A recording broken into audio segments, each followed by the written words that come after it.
தமிழ்நாட்டில் இப்போது அதிமுகவும் பாமகவும் அப்படி சிக்கிக்கொண்டு தவிக்கிறது. அந்த இரண்டு கட்சிகளையும் இப்போது அவர்கள் பலவீனப்படுத்தி வருகிறார்கள் என்பதை இன்னும் அவர்கள் உணராமல் இருக்கிறார்கள். பாரதிய ஜனதா கட்சியினரால், RSS இயக்கத்தினரால் ஊழல் பேர்வழிகள் என்று குற்றம் சாட்டப்பட்டவர்கள் 700க்கும் மேற்பட்ட சட்டமன்ற உறுப்பினர்களும் நாடாளுமன்ற உறுப்பினர்களும் இன்றைக்கு பிஜேபியில் தான் போய் தஞ்சமடைந்திருக்கிறார்கள். வரி பணத்தை ஏய்க்கக்கூடிய வரி ஏய்ப்பு கும்பலையும் தம் கட்டுப்பாட்டுக்குள் கொண்டு வந்து விடுவார்கள். அதிகாரிகள் அனைவரையும் சங்கிகளாக மாற்றி விடுவார்கள். அவர்கள் சங்கிகளாகவே இருக்க வேண்டும் என்று இல்லை, அப்படி இல்லாதவர்களையும் சங்கிகளாக மாற்றி விடுவார்கள். பெல் நிறுவனம் வாக்குப்பதிவு எந்திரத்தை தயாரிக்கக்கூடிய BEL, அதிலே 7 பேர் பாரதிய ஜனதா கட்சியை சார்ந்தவர்கள் என்று சொன்னார். தேர்தல் மூலம் தேர்ந்தெடுக்கப்படுகிற பிரதிநிதிகளை கொண்ட மக்களாட்சி என்று நாம் நம்புகிறோம். ஆனால் தேர்தல் ஆணையத்தை பயன்படுத்தி, தேர்தல் முறையை பயன்படுத்தி ஒரு கும்பலாட்சி தான் இங்கே தேர்ந்தெடுக்கப்படுகிறது. ஊழலை ஒழிக்க வேண்டும் என்றால் இந்திய தேர்தல் முறையில் மாற்றம் வேண்டும். இன்றைக்கு நடைமுறையில் இருக்கிற இந்த தேர்தல் முறைதான் EVM மூலமாக ஆட்சியை திருடுகிறார்கள். இது தேர்ந்தெடுக்கப்பட்ட அரசு அல்ல, திருடப்பட்ட அரசு. மக்களால் தேர்ந்தெடுக்கப்பட்ட அரசு அல்ல. நாம் தான் இன்னும் அந்த விழிப்புணர்வை பெறாமல் இருக்கிறோம். வட இந்திய மாநிலங்களில் ஜனநாயக சக்திகள் EVM பிரைம் மினிஸ்டர் என்றுதான் அவருக்கு பெயரை சூட்டி இருக்கிறார்கள். பாரதிய ஜனதாவும் RSSும் எல்லா மாநிலங்களிலும் இப்படிப்பட்ட பிராக்மெண்டேஷன் உத்தியை கையாளுகிறது. தனித்தனியா நிப்பாட்டி எல்லோரையும் ஊக்கப்படுத்தி வாக்குகளை சிதறடிப்பது.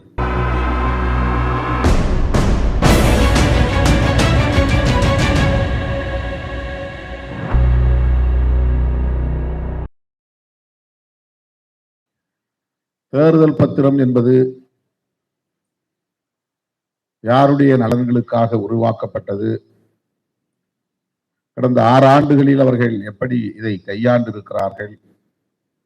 இதனால் பயன்பெற்றவர்கள் யார்? இதனால் ஏற்பட்டிருக்கிற எதிர் விளைவுகள் என்ன என்பது குறித்து இங்கே தலைவர்கள் பேசியிருக்கிறார்கள். அண்ணன் விடுதலை அவர்களும், பேராசிரியர் ஜவாஹருல்லா அவர்களும், கவிஞர் கலிப்பூங்குன்றன் அவர்களும் எடுத்துரைத்திருக்கிறார்கள். பாரதிய ஜனதா கட்சி ஒரு தேர்ந்த அரசியல், ராஜதந்திர அரசியல் கட்சி. எல்லா வகையிலும் தேர்ச்சி பெற்றவர்களாக இருக்கிறார்கள். மாய்மால அரசியல் செய்வதில், மக்களை ஏய்க்கிற மாய்மால அரசியல் செய்வதில், தாம் ஏற்றுக்கொண்ட கொள்கைகளை மக்களிடத்திலே கொண்டு போய் சேர்ப்பதில், அதிகார வர்க்கத்தை வளைத்து போடுவதில், தேர்தலை தமக்கு சாதகமாக, தேர்தல் ஆணையம் உட்பட அனைத்தையும் தங்களுக்கு சாதகமாக மாற்றி கையாளுவதில், ஊழல் வெளிப்படையாக சட்டப்பூர்வமாக செய்வதில் கை தேர்ந்தவர்களாக இருக்கிறார்கள். எதை பற்றியும் கவலைப்படுவதில்லை, அச்சப்படுவதில்லை, கூச்சப்படுவதில்லை, வெட்கப்படுவதில்லை. அப்படி ஒரு தேர்ச்சி பெற்ற ஒரு அரசியல் கட்சியாக இன்றைக்கு இந்தியாவிலே விளங்குகிற கட்சி தான் பாரதிய ஜனதா கட்சி. பொலிட்டிக்கல் எத்திக்ஸ் என்ற எதுவுமே அவர்களிடத்தில் கிடையாது. கூட்டணியில் தங்களோடு பயணிப்பவர்களையே பலவீனப்படுத்தி அவர்களை வீழ்த்துவதில் பாரதிய ஜனதா கை தேர்ந்த ஒரு அரசியல் கட்சி. தமிழ்நாட்டில் இப்போது அதிமுகவும் பாமகவும் அப்படி சிக்கிக்கொண்டு தவிக்கிறது. அந்த இரண்டு கட்சிகளையும் இப்போது அவர்கள் பலவீனப்படுத்தி வருகிறார்கள் என்பதை இன்னும் அவர்கள் உணராமல் இருக்கிறார்கள். அடுத்த தேர்தலில் அவர்கள் எந்த நிலையில் இருப்பார்கள் என்பதை போக போக நாம் எல்லோரும் பார்க்கத்தான் போகிறோம். அவர்கள் எங்கெல்லாம் கூட்டணி வைக்கிறார்களோ அங்கெல்லாம் அந்தந்த கூட்டணி கட்சிகளை பலவீனப்படுத்தி அந்த கட்சியில் இருக்கிற ஆட்களையே தங்கள் கட்சியில் இழுத்து போடுவதும், தொண்டர்களை வளைத்து போடுவதும், ஊடுருவி அவர்களை சங்கிமயமாக்குவதும் அவர்களின் கைதேர்ந்த உத்திகளுள் சிறந்த உத்திகளாக விளங்குகின்றன. அப்படித்தான் தேர்தல் பத்திரத்தை அறிமுகப்படுத்தியது. அதன் மூலம் ஏறத்தாழ 58% நன்கொடையை, தேர்தல் கொடையை பாரதிய ஜனதாவுக்கே பெற்றுக்கொண்டதும் அம்பலமாகி இருக்கிறது. இது போன்ற ஊழலை சட்டப்பூர்வமாக செய்ய முடியும் என்று எவ்வளவு தந்திரமாக, சாதுரியமாக, சாதனையாக படைத்து எங்களை போல் எவராலும் செய்ய முடியாது என்பதை உறுதிப்படுத்தி இருக்கிறார்கள் என்பதைத்தான் புள்ளி விவரங்களோடு இங்கே தோழர்கள் எடுத்துரைத்தார்கள். 6000 கோடிக்கு மேல் வெள்ளை பணமாக தங்களின் கட்சி கணக்கிலே சேர்த்திருக்கிறார்கள். முதலாளிகளை மிரட்டி, பெருமுதலாளிகளை மிரட்டி, தரகு முதலாளிகளை மிரட்டி, தேர்தல் நன்கொடை என்கிற பெயரால் அவர்கள் நிதியை திரட்டி கருப்பு பணமாக வைத்துக் கொண்டு அவற்றை எல்லாம் கையாளுவதிலே அவர்களுக்கு சிக்கல் இருந்தது. கருப்பு பணத்தை திரட்டிவிட முடியும், ஆனால் கையாளுவதிலே அதில் பெரும் போராட்டம் உண்டு. எவ்வளவு பெரிய சக்தியாக இருந்தார். அதை எப்படி வெள்ளையாக்குவது, சட்டப்பூர்வமாக்குவது, வெளிப்படையாக வைத்துக் கொண்டு அதை தங்களுக்கு பயன்படுத்திக் கொள்வது என்கிற அடிப்படையிலே அவர்கள் சிந்தித்து உருவாக்கிய ஒரு சட்டப்பூர்வமான ஊழலுக்கு ஆதாரமான ஒரு திட்டம் தான் தேர்தல் பத்திர திட்டம். சுப்ரியா பட்டாச்சாரியா சொன்ன ஒரு விவரத்தை அண்ணன் ஜவாஹருல்லா இங்கே சொன்னார்.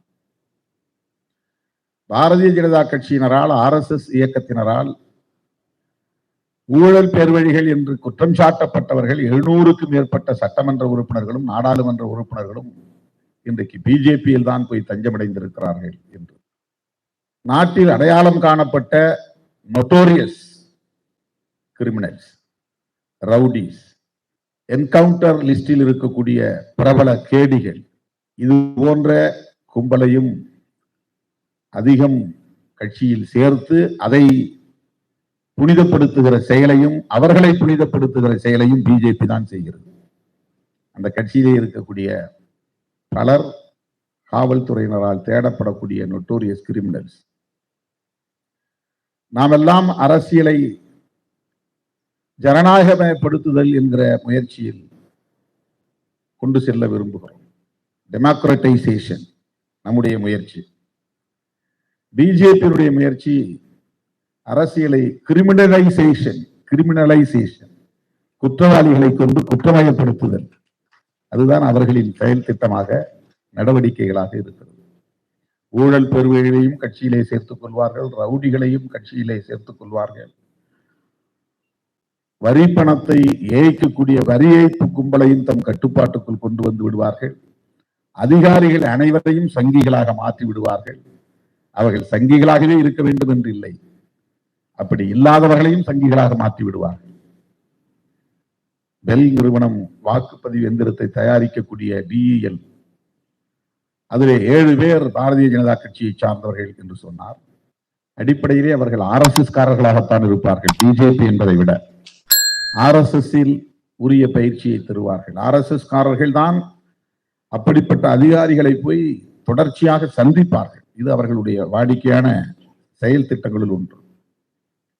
ஒரு ஏரியாவிலே யார் பிரபலமான ஒரு சாதி சங்க தலைவராக இருக்கிறார் அல்லது மத அமைப்பினுடைய தலைவராக இருக்கிறார் என்று அடையாளம் கண்டு அவர்களை போய், அப்படிப்பட்ட நபர்களை தேடி பிடித்து மாதம் ஒரு முறை அல்லது 6 மாதங்களுக்கு ஒரு முறை என்று திரும்ப திரும்ப சந்திப்பதும், அவர்களின் அரசியலை பேசுவதும், அதன் மூலம் அவர்களை தன்வயப்படுத்திக் கொள்வதும், அவ்வாறு அவர்களை தன்வயப்படுத்த முடியவில்லை என்றால் ஏதோ ஒரு வகையிலே அச்சுறுத்துவதும், அச்சுறுத்தி தம் கட்டுப்பாட்டுக்குள்ளே கொண்டு வருவதுமான பணிகளை நாடு முழுவதும் செய்கிற வேலையை RSS கையில் எடுத்திருக்கிறது. நிறைய IPS அதிகாரிகளையும் IAS அதிகாரிகளையும் அப்படித்தான் அவர்கள் தம் கட்டுக்குள்ளே கொண்டு வந்திருக்கிறார்கள் என்பது யாராலும் மறுக்க முடியாத ஒரு உண்மை. அருமை தோழர்களே, தேர்தல் முறையும் இங்கே நடைபெறுகிற தேர்தல் முறையும் அதற்காக நிறுவப்பட்டிருக்கிற தேர்தல் ஆணையமும் ஜனநாயகத்தை பாதுகாப்பதற்கு உருவாக்கப்பட்டவை என்று நாம் நம்பினாலும் கூட அப்படி இல்லை. அண்ணன் விடுதலை அவர்கள் பேசுகிற போது ஒரு சொல்லை கையாண்டார். மோபோக்ரசி என்று சொன்னார். மாபோக்ரசி, டெமோக்ரசி என்பதை போல மாபோக்ரசி. மாபோக்ரசி என்றால் கும்பலாட்சி, டெமோக்ரசி என்றால் மக்களாட்சி. இங்கே நடைபெறுவது தேர்தல் மூலம் தேர்ந்தெடுக்கப்படுகிற பிரதிநிதிகளை கொண்ட மக்களாட்சி என்று நாம் நம்புகிறோம். ஆனால் தேர்தல் ஆணையத்தை பயன்படுத்தி, தேர்தல் முறையை பயன்படுத்தி ஒரு கும்பலாட்சி தான் இங்கே தேர்ந்தெடுக்கப்படுகிறது. கும்பலாட்சி தான். அதானி, அம்பானி, மோடி, அமித்ஷா ஆகிய கும்பலின் ஆட்சிதான் இங்கே நடக்கிறது. அவர்களால் எதையும் செய்ய முடியும். எதை செய்வதற்கும் அவர்கள் தயங்க மாட்டார்கள். ஏற்கனவே நடைமுறையில் இருக்கிற எந்த சிஸ்டத்தையும் அவர்கள் பின்பற்ற மாட்டார்கள். பணமதிப்பு நீக்க நடவடிக்கையை திடீரென்று பிரதமர் ஒரு நாள் தொலைக்காட்சியிலே தோன்றிதான் அறிவிக்கிறார். அதில் எந்த விதமான ப்ரொசீஜரும் கிடையாது. அமைச்சரவையோடு அவர் கலந்து பேசினாரா? இல்லை. அல்லது நாடாளுமன்றத்தில் விவாதிக்கப்பட்டதா? இல்லை. எந்த ஜனநாயக நடைமுறையும் கிடையாது. ஒரு பிரதமருக்கு அப்படி சொல்லுவதற்கான அதிகாரம் எங்கிருந்து வந்தது? அதை பற்றி கவலைப்படாத ஒரு கும்பலின் ஆட்சிதான் பிஜேபி ஆட்சி. ஒரு பிரதமர் எடுத்த எடுப்பிலே அவரே ஒரு பொழுதை தேர்வு செய்து அந்த நேரத்திலே வந்து தொலைக்காட்சியில் தோன்றி 1000 ரூபாய் செல்லாது, 500 ரூபாய் செல்லாது என்று அறிவித்து, அதனால் எவ்வளவு பெரிய பதற்றம், எவ்வளவு பெரிய பாதிப்பு, எவ்வளவு பெரிய பின்னடைவு, எவ்வளவு பெரிய பொருளாதார சரிவு, எவ்வளவு தொழில்கள் பாதிக்கப்பட்டன, எவ்வளவு மக்கள், நடுத்தர சிறு குறு தொழில் செய்யக்கூடிய மக்கள் பாதிக்கப்பட்டார்கள், சாதாரண மக்கள் பாதிக்கப்பட்டார்கள். எந்த பாதிப்பை பற்றியும் கவலைப்படாமல் தாம் நினைத்ததை செய்து முடிக்கக்கூடிய ஒரு துணிவை அவர்கள் பெற்றிருக்கிறார்கள் என்றால் அவர்கள் ஜனநாயகத்தை ஒரு பொருட்டாக மதிக்கக்கூடியவர்கள் இல்லை. ஜனநாயகத்தை மதிக்க வேண்டும், அரசமைப்பு சட்டத்தை மதிக்க வேண்டும் என்கிற குறைந்தபட்ச எத்திக்ஸ் இல்லாதவர்கள். அவர்களின் கைகளில் தான் இந்த ஆட்சி சிக்கி கிடக்கிறது. குறிப்பிட்ட சில நிறுவனங்களின் மூலம் அவர்கள் இவ்வளவு பெரிய தொகையை பெற்றிருக்கிறார்கள் என்றால், வெள்ளை பணமாகவே 6000 கோடிக்கு மேல் அவர்களால் பெறப்பட்டிருக்கிறது என்றால், அப்படி கணக்கில் காட்டப்படாமல் எத்தனை ஆயிரம் கோடிகளை அவர்களால் வசூலித்திருக்க முடியும் என்பதை எண்ணி பார்க்க வேண்டும். ஒரு நிறுவனம் ஒரு கட்சிக்கு 100 கோடி தருகிறது அல்லது 500 கோடி தருகிறது என்று சொன்னால், 100 கோடி ரூபாயை அவன் நன்கொடையாக வழங்குகிறான் என்றால், அந்த 100 கோடி ரூபாயை அவன் லாபமாக ஈட்டுவதற்கு எத்தனை லட்சக்கணக்கான தொழிலாளர்களின் உழைப்பை அவன் சுரண்டி இருக்க வேண்டும், எவ்வளவு பேருடைய கூலியை அவன் சுரண்டி இருக்க வேண்டும். அப்படி அவன் சுரண்டி சம்பாதித்த லாபத்தை ஒரு கட்சிக்கு 100 கோடி ரூபாயை இயல்பாக எடுத்து வீசுகிறான் என்று சொன்னால், அதற்குரிய பலன் இல்லாமலா அவன் செய்வான்? ஒரு தொழிலாளிக்கு சம்பளம் உயர்த்த தயங்குகிறவன், போனஸ் கொடுக்க தயங்குகிறவன், அவனுடைய ஏர்ன் லீவை கூட பயன்படுத்த முடியாமல் தடுக்கிறவன், அப்படி ஒரு தொழிலாளியின் உழைப்பை கடுமையாக சுரண்டக்கூடியவன், அப்படியெல்லாம் கணக்கு போட்டு லாபம் சம்பாதிக்கக்கூடிய ஒருவன் எப்படி சாதாரணமாக 100 கோடியே அல்லது 200 கோடியே அல்லது 300 கோடியே ஒரு கட்சிக்கு அவன் தானமாக கொடுக்க முடியும்? அவனால் 100 கோடியை நன்கொடையாக தர முடிகிறது என்றால், இந்த நபர்களை பயன்படுத்தி அதன் மூலம் 500 கோடியை ஈட்ட முடியும் அல்லது 1000 கோடியை சுருட்ட முடியும் என்கிற வாய்ப்பு இருந்தால் மட்டும்தான் நம்ம செய்வான். அதற்கான கமிட்மெண்ட் என்பது ஒரு கான்ட்ராக்ட், அவர்களுக்கு இடையிலே ஒரு அக்ரிமெண்ட். எந்த முதலாளியும் பிரதிபலன் பார்க்காமல் யாருக்கும் எந்த நன்கொடையும் தர வாய்ப்பே கிடையாது. ஒன்றை 100 தான் முதலாளி. ஒன்றை 100 என்றால் உழைப்பாளிகளின் உழைப்பை சுரண்டுகிறான் என்றுதான் பொருள். லாபம் என்பதே உழைப்பின் சுரண்டல் தானே. எளிய மக்களின் உழைப்பை சுரண்டுவதில் இருந்துதானே ஒருவனால் லாபத்தை ஈட்ட முடியும். அந்த லாபத்தில் இருந்துதானே கட்சிகளுக்கு அவன் நன்கொடை தருகிறான். அந்த லாபத்தை அப்படியே அவன் கொடுப்பதற்காக இவ்வளவு தூரம் உழைப்பாளிகளை சுரண்டுகிறான் கிடையாது. அதானி இவ்வளவு தூரம் ஒரு கட்சிக்கு செலவு செய்கிறார் என்று சொன்னால் அதுபோல 4 மடங்கு 5 மடங்கு அவருக்கு திருப்பி வரும். அதற்குரிய ஏற்பாடுகளை இவர்கள் மூலம் செய்து கொள்ள முடியும் என்கிற நம்பிக்கையில் இருந்துதான் செய்கிறார்கள்.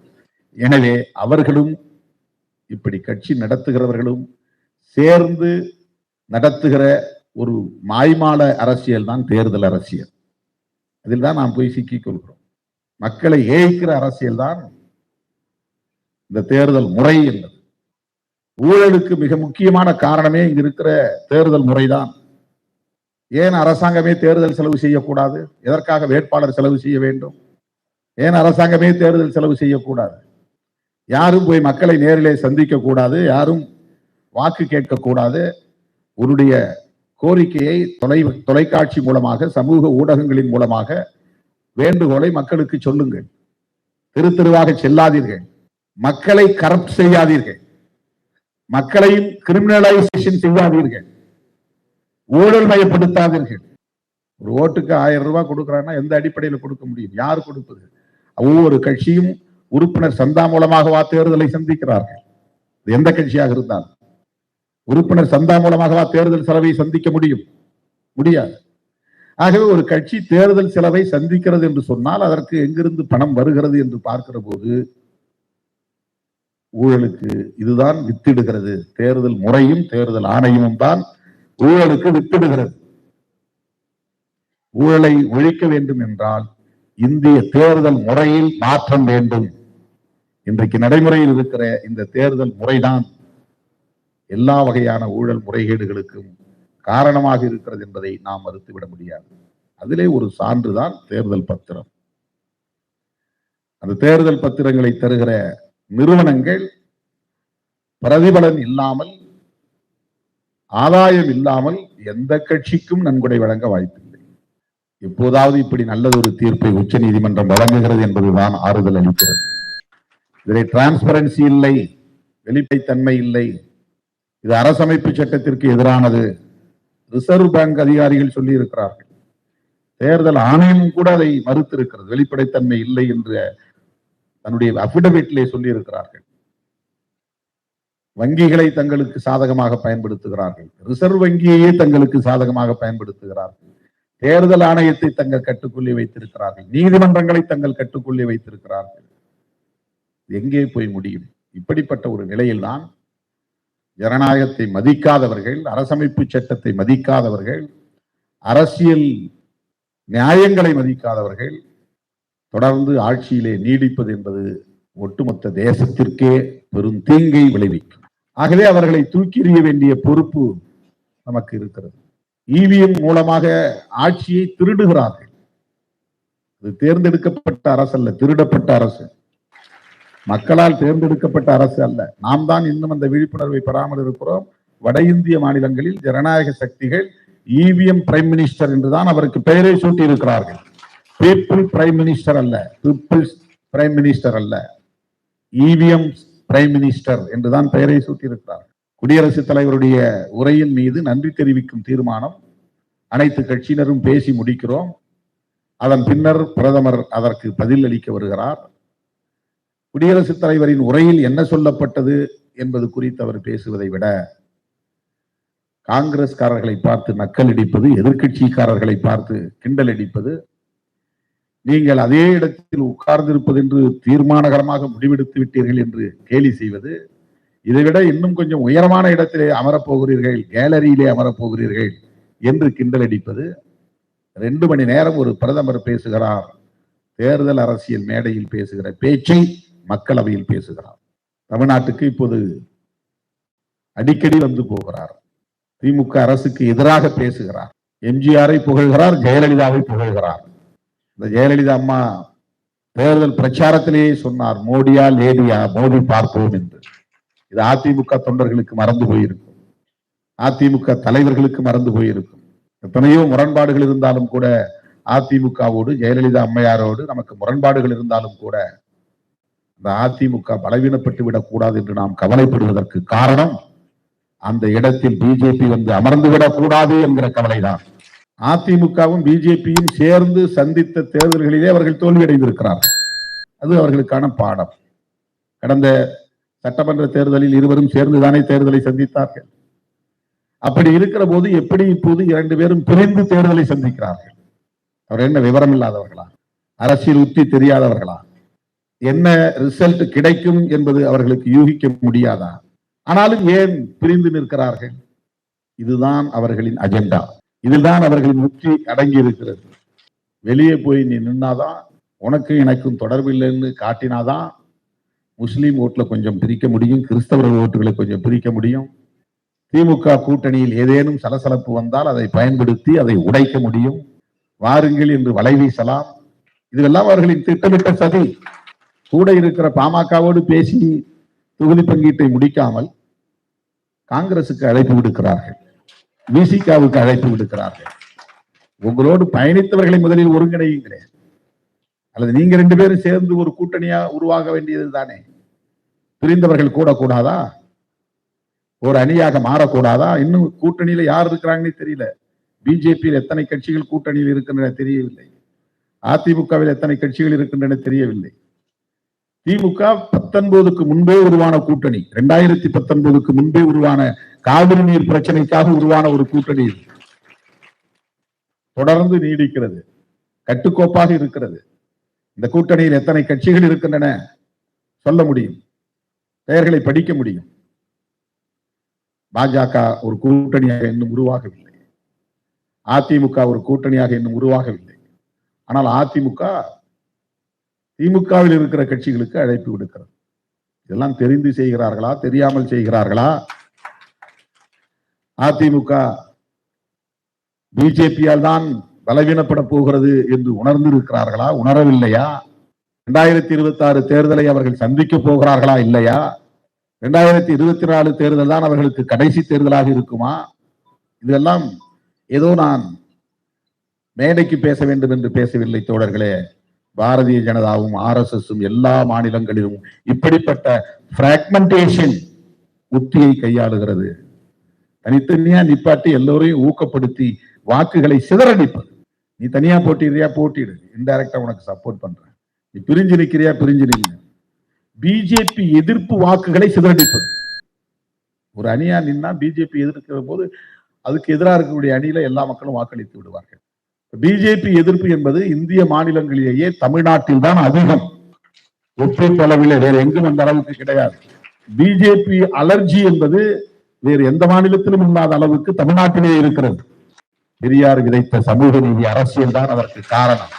தொடர்ந்து RSS அம்பலப்படுத்திய பிரச்சாரத்தின் விளைச்சல் தான் அதற்கு காரணம்.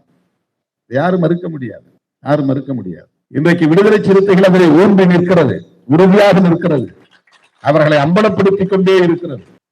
பிஜேபிக்கு ஒரு எதிரான உளவியல் தமிழ்நாட்டில் இருக்கிறது. அப்ப பிஜேபிக்கு எதிராக இருக்கக்கூடிய ஓட்டெல்லாம் டிஎம்கே அணிக்கு போயிடக்கூடாது. டிஎம்கே அணிக்கு போகாம தடுக்கணும்னா திமுக பேசுற அரசியல் எல்லாம் பேசணும் சில கட்சிகள். அப்பதான் அந்த ஓட்டை போட முடியும்.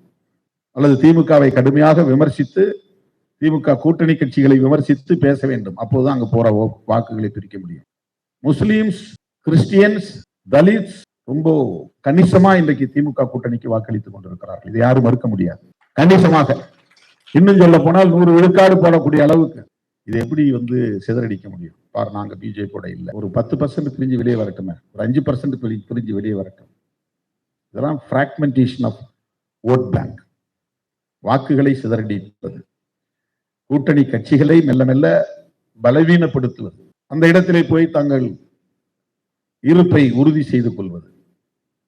அவங்களுக்கு 2024 தேர்தல் டார்கெட் கிடையாது, 2026 தேர்தல் தான் டார்கெட். அப்ப 2024 அவங்களுடைய டார்கெட் என்னன்னா வாக்கு வங்கியை சிதறடிப்பதுதான். இதையெல்லாம் உணர்ந்துதான் இன்றைக்கு நாம் ஓரணியில் உறுதியாக நிற்கிறோம். அருமை தோழர்களே, இந்த தேர்தல் பத்திரத்தின் மூலமாக அவர்கள் திரட்டிய நிதி மட்டும்தான் நம் கண்களுக்கு தெரிகிறது, 6600 கோடி. ஆனால் பெருமுதலாளிகளை, தரகு முதலாளிகளை வைத்துக் கொண்டு பொதுத்துறைகளை எல்லாம் இன்றைக்கு தனியார் மயமாக்குவது மூலமாகவும் அவர்களை பயன்படுத்தி இயற்கை வளங்களை கொள்ளையடிப்பது போன்ற ஒப்பந்தங்களின் மூலமாகவும் அவர்கள் செய்கிற ஊழல் விவரிக்க முடியாத சக்தி கொண்டதாக இருக்கிறது. அதை வைத்துக் கொண்டு அவர்கள் எதையும் செய்வார்கள். எப்படிப்பட்ட தில்லுமுள்ளு அரசியலையும் அவர்களால் செய்ய முடியும். எனவே இந்த தேர்தல் தமிழ்நாட்டுக்கு மட்டுமல்ல, அகில இந்திய அளவிலே நாம் மிக கவனமாக எதிர்கொள்ள வேண்டிய ஒரு தேர்தல். அதற்கு மிக மிக முக்கியமாக நாம் செய்ய வேண்டிய ஒன்று இந்த இவிஎம் என்பதை கடுமையாக எதிர்க்க வேண்டிய தேவை இருக்கிறது. தமிழ்நாட்டிலே 2 கட்ட போராட்டத்தை விடுதலை சிறுத்தைகள் கட்சி தமிழ்நாடு முழுவதும் அனைத்து மாவட்ட தலைநகரங்களிலும் ஒருங்கிணைத்தனர். என்னுடைய வேண்டுகோள், ராகுல் காந்தி உட்பட இந்த கூட்டணி கட்சி தலைவர்கள் அனைவருக்கும் நான் விடுக்கிற வேண்டுகோள், இந்த 1 வார காலத்திலாவது இவிஎம்முக்கு எதிராக நம்முடைய போராட்டம் தீவிரப்பட வேண்டிய தேவை இருக்கிறது. தமிழர் தலைவர் ஐயா ஆசிரியர் அவர்கள் அதை எதிர்த்து ஒரு வழக்கு உச்ச நீதிமன்றத்திலே போட வேண்டாமா, அதை பயன்படுத்தக்கூடாது என்று அதற்கு தடை ஆணையை பெற வேண்டாமா என்ற கேள்வியை என்னிடத்தில் எழுப்பினார். மிக கவனமாக நாம் இதில் காய் நகர்த்த வேண்டிய தேவை இருக்கிறது. பாரதிய ஜனதா மீண்டும் ஆட்சிக்கு வந்தால், நான் தொடக்கத்தில் சொன்னதை போல அவர்களிடத்தில் எந்த எத்திக்ஸும் கிடையாது. ஐயோ, நாம் இப்படி இந்த முறையை பின்பற்ற வேண்டும், ஜனநாயகத்தை நாம் மதிக்க வேண்டும், அரசமைப்பு சட்டத்தை மதிக்க வேண்டும், நல்லவர்கள் என்ன நினைப்பார்கள், ஜனநாயக சக்திகள் என்ன சொல்லுவார்கள், அவர்கள் எல்லாம் நம்மை விமர்சிப்பார்களே என்றெல்லாம் அவர்கள் யோசிக்க மாட்டார்கள். அவர்கள் ஏற்கனவே வடிவமைத்து வைத்திருக்கிற செயல் திட்டங்கள் ஒவ்வொன்றையும் நடைமுறைப்படுத்துவார்கள். அதிலே அல்டிமேட் டார்கெட் என்பது இந்திய அரசமைப்பு சட்டத்தை தூக்கி எறிவதுதான். அதை அவர்கள் கட்டாயம் செய்வார்கள். அப்படி ஒரு நிலை வந்தால் இந்த தேசத்தை எவராலும் பாதுகாக்க முடியாது. 2000 ஆண்டுகளுக்கு பின்னால் இருந்த சமூக ஒழுங்கை நோக்கி நாம் நகர வேண்டியிருக்கும். புரட்சியாளர் அம்பேத்கர், தந்தை பெரியார் அவர்கள் பெரும்பாடுபட்டு அரும்பாடுபட்டு உருவாக்கிய சமூக நீதி அரசியலுக்கு குழி தோண்டி சமக்குழி தோண்டி புதைத்து விடுவார்கள். எனவே நாம் எச்சரிக்கையாக இருக்க வேண்டும். இந்த சனாதன சக்திகளை எதிர்த்து நாம் நடத்துகிற இந்த போராட்டம் மென்மேலும் தீவிரப்படுத்தப்பட வேண்டும். தமிழர் தலைவர் நமக்கு எப்போதும் போல் வழிகாட்ட வேண்டும் என்று கேட்டுக்கொண்டு வாய்ப்புக்கு நன்றி கூறி முடிக்கிறேன். நன்றி, வணக்கம்.